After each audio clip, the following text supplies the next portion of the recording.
les vrais panafricains, la voix des panafricains pour l'unité et la libération de l'Afrique. Ensemble, faisons avancer notre continent. Si c'est ta première fois de tomber sur cette page, nous t'invitons à t'abonner et à cliquer sur la cloche de notification pour ne rien manquer. Nos valeurs traditionnelles, nos valeurs éducationnelles, toutes nos valeurs sont donc comme ça galvaudées, bafouées par cette insécurité qui veut que la part du gain.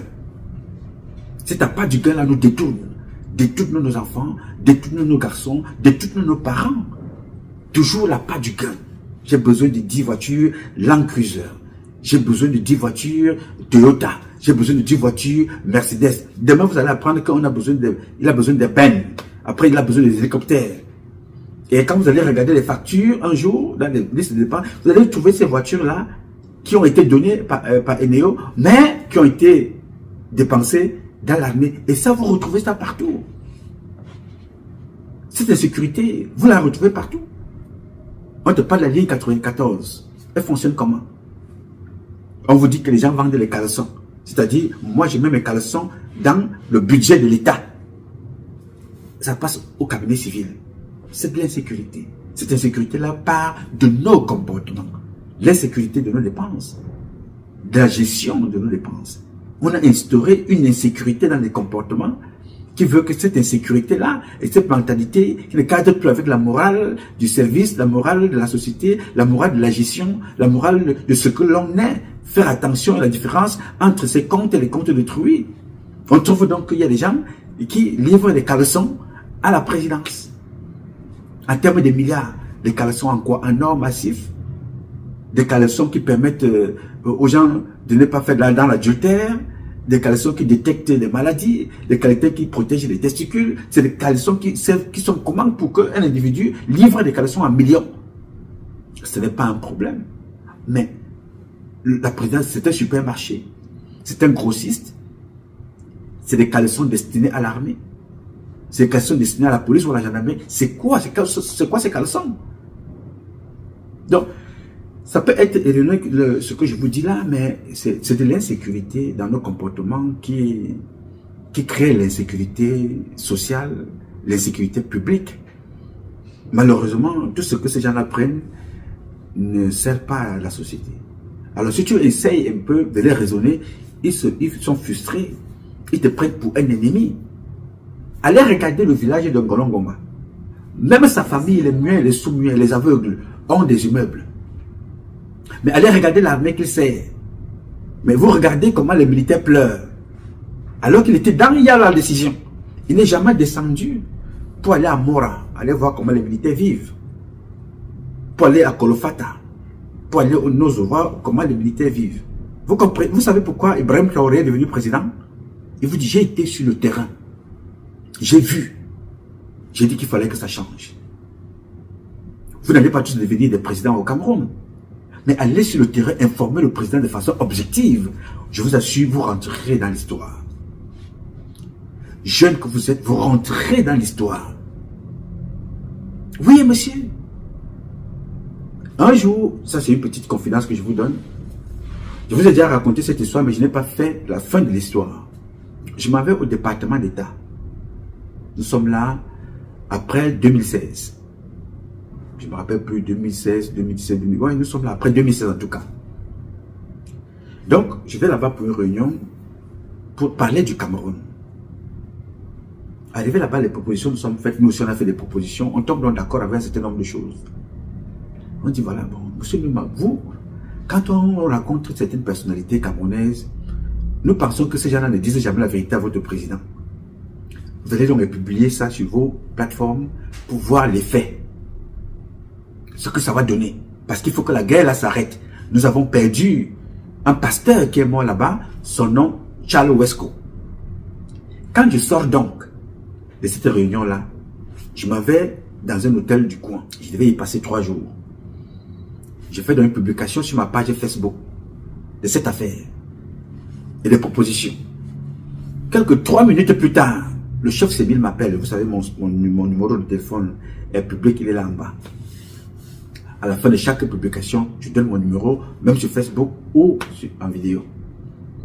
Le chef Sémile m'appelle. Il me dit, mais Patrice Numa, je viens de lire ta publication là, mais de quoi s'agit-il? Je lui dis que voilà, là c'est un résumé d'une réunion et des propositions qui seront faites. Il me dit que non, c'est une très bonne idée. C'est une très très bonne idée. Bon, nous sommes dirigés par des hommes politiques. Je vais proposer. Jusque-là, la conversation, elle est bonne. Je vais proposer, je vais faire une fiche, je vais envoyer. Mais là où ça devient un peu curieux, il me dit que non, je vais envoyer ça, mais je ne dirai pas que c'est toi. Est-ce que vous comprenez le truc? Moi, mes conversations peuvent être retraçables par des compétences américaines. On peut retrouver ce que je vous dis là, parce que je n'ai pas changé les téléphones, je n'ai rien changé, il y a des archives. Il me dit, c'est vrai, c'est une très bonne idée. C'est un très beau projet, les idées sont bonnes. Comme tu le sais, nous sommes dirigés par des hommes politiques. Je ferai la proposition, je vais relayer ça, mais je ne dirai pas que ça vient de toi. Mais si ça venait l'information d'un gars du FBI, tu allais dire que ça venait de tel, n'est-ce pas? Si ça venait de la CIA, tu allais dire que ça venait de tel. Mais comme ça vient de moi, non, tu ne diras pas. Parce que dans votre imaginaire, dans votre tête, il faut toujours dire au président que les enfants qui sont dans la diaspora sont des mauvais garçons. Ça vous permet d'avoir de l'argent de mission pour nous combattre. Mais quand il y a des propositions positives et actives permettant d'aider le peuple camerounais, là, ça ne peut pas venir de nous. Il faut que nous soyons insultés comme des gens qui n'ont rien à faire, qui ne travaillent pas, qui chansonnent, qui racontent leur vie, qui disent tout n'importe quoi pour déstabiliser le Cameroun. Mais là, le chef Semil me dit à moi que je dirais, je vais transférer, je veux donner cette information-là, cette note-là, cette proposition qui est juste et nette et claire, mais je ne dirai pas que ça vient de toi. Alors je vous dis donc ça pour vous faire comprendre que je vous avais donné cette information, mais je ne suis jamais allé à la fin de cette information. Je peux la prouver à n'importe quel moment. Vous comprenez? Donc c'est pour vous faire comprendre que notre insécurité, ce n'est pas le poste que tu occupes. Ce n'est pas le moyen, c'est d'abord le comportement. L'insécurité vient de ton comportement. Avant de combattre l'insécurité dans la rue, combat d'abord ton comportement. L'insécurité vient de là. Comment tu traites tes employés, comment tu traites tes collaborateurs, comment tu gères les budgets, comment tu parles aux gens, comment tu agis sur le terrain, qu'est-ce que tu dis au président. Parce que, mon cher ami, Issa Chiroma vous a dit tout récemment, le ministre n'a pas de compte à rendre à un citoyen. Non, le ministre se fout du citoyen. Le ministre a à rendre des comptes au président de la République. C'est le président de la République qui doit nous rendre des comptes, parce que c'est le président de la République qui nomme ces gens-là. Donc ces gens-là sont appelés à nous combattre. Pourquoi? Parce qu'ils ne veulent pas qu'on dénonce des choses qui vont attirer l'attention du président de la République. Ils vont donc aller au milieu de vous. Ils vont prendre 3 ou 4 tam-tampions. On va leur donner un peu d'argent. Ils vont noyer les réseaux sociaux avec des SBI pour vous tirer dessus. Et maintenant, comme les services de renseignement sont inféodés, ils vont prendre ce que disent les services sociaux là, faire des synthèses, c'est ça qu'on va proposer au président. Jepo Remi Ngono est mauvais. Patrice Numa est mauvais. Et tel autre est mauvais. Ils ne servent à rien. Voilà à quoi ils servent. Mais entre-temps, eux qui servent à quelque chose, le pays ne fait que sombrer. Ils sont en train de couvrir tout ce qui va mal.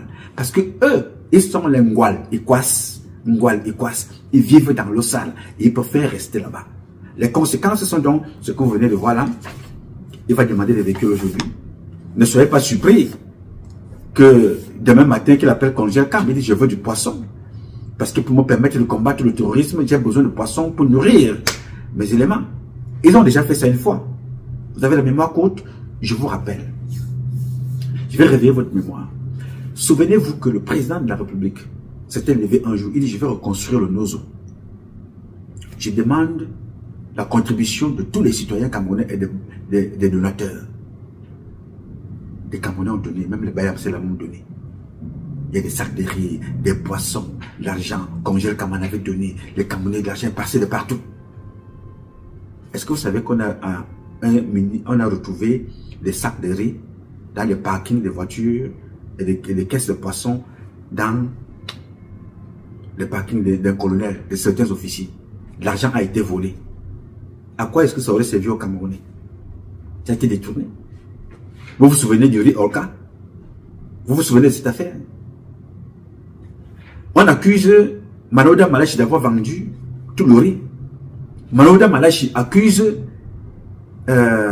celui qu'on appelle Paul Atanganji.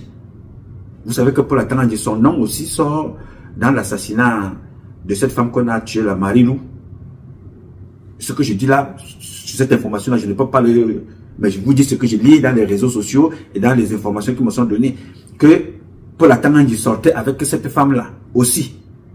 Ces informations-là restent à vérifier maintenant pour trouver où est l'information. D'abord, Paul Atanganji sortait avec la Marie-Lou qu'on a égorgée. Et par exemple...